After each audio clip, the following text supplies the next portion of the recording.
وبو قفامت كبدي بربي يدي مكا أوروموت بدي والله يدم مدر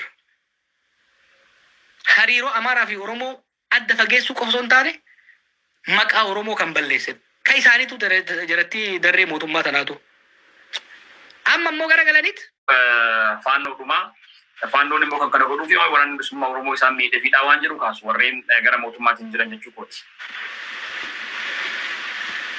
وان متو ناقة فدور موتوما نمني مغرسا يدم كوني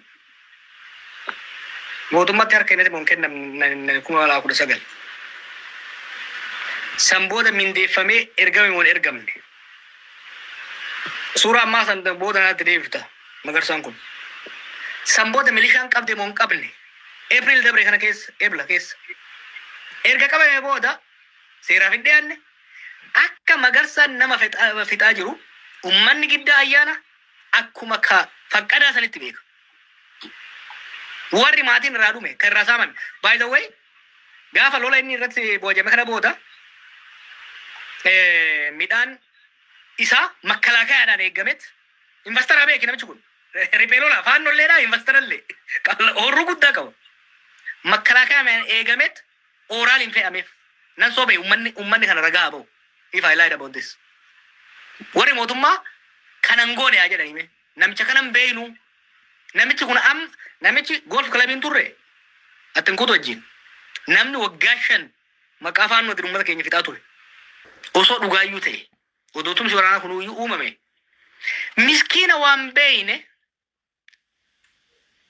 ganda xiqqoo tan akka keessa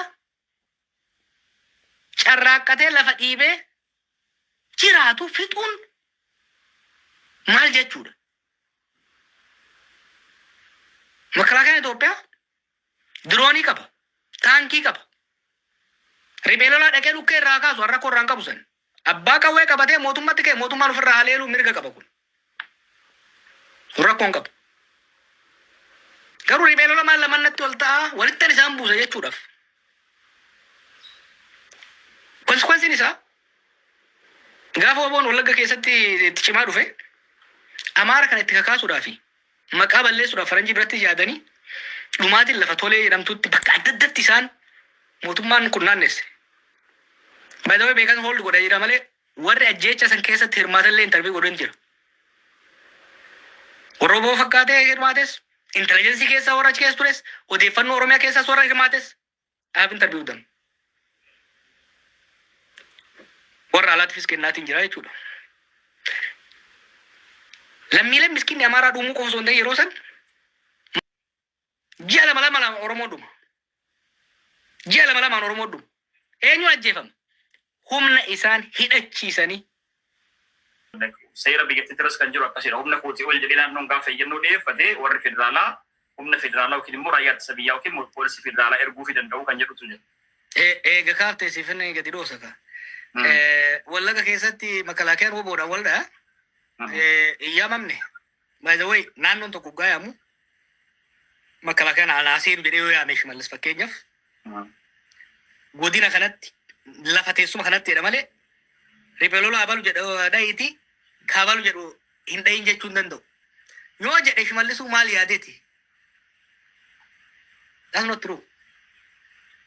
Wallagga waggoota 8 dabre kanaaf command post jala akka jiru beeyna. Cluster wallagga jedhamee security dhaan military ka bulaa jiru beeyna kana sirriitti. Kun soba. Ka asrasachi dhufee dubbate gara fuulduraa itti baana haatee bareeddi jennaan karaa kana dhufteedhaan. Yookiin gowwoome yookiin shira keessa jira.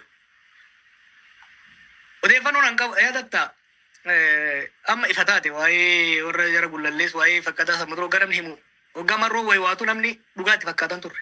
Namni baay'een fakkaataa waboo si'a ture.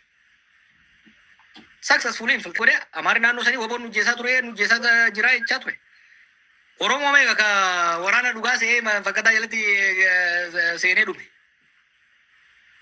Waan faannoo jedhamu naannoo amaaraa jiru kana keessas harka guddaa qaban. Kan mootummaan ergee keessa jechuudha. Akkuma shanee shimee jirtu faannoo